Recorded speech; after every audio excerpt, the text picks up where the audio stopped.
तो आइए जानते हैं हम जल और प्रलय का अंत। परंतु परमेश्वर ने यूहन्ना और जितने भी बेलन पशु और घरेलू पशुओं के संग जहाज थे और उन सबों में सुधि और ली, और परमेश्वर ने पृथ्वी पर पवन वायुओं पर जल घटने लगा और गहराइयों में समुद्र के सूत्र पर आकाश के झरकोश बंद हो गया और उनसे जो वर्ष होती थी और वह भी रुक गई। और 150 दिन के बाद पश्चात जल पृथ्वी पर लगातार घटने लगा। और 7वें महीने में 17वें दिन के बाद जहाज अप्रत नामक पहाड़ पर टिक गया और जल 10वें महीने तक घटता चला गया और 10वें महीने तक पहले ही दिन पहाड़ों की जो चोटियाँ दिखाई दी। फिर भी ऐसा हुआ 40 दिन के बाद पश्चात यूहन्ना अपने बनाए और हुआ जहाज की खिड़की को खोलकर एक कौवा उड़ गया। तब जब तक जल पृथ्वी पर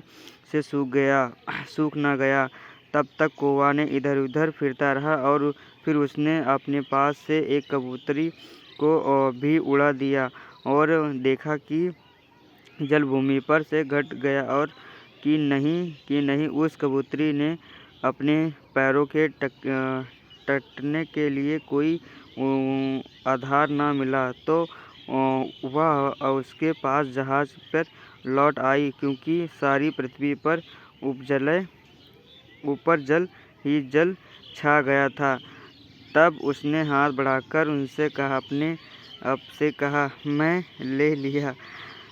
तब और 7 दिन तक ठहराकर उसने उसी कबूतरी को जहाज में से फिरा उड़ा दिया और कबूतरी में साझा के समय उसके पास आ गई। और तू क्या देखा कि उसकी चोंच जूतने का जो एक नया पतन है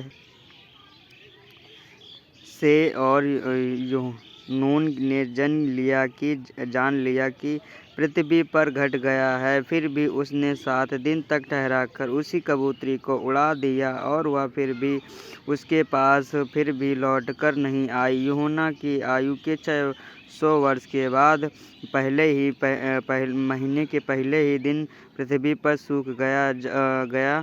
तब यूहन्ना ने जहाज की छत खोलकर क्या देखा कि धरती पर सूख गई है और दूसरे महीने में 7वें दिन तक पृथ्वी पर रीति से सूख गई है। तब परमेश्वर ने कहा कि तू अपने 7वें दिन तक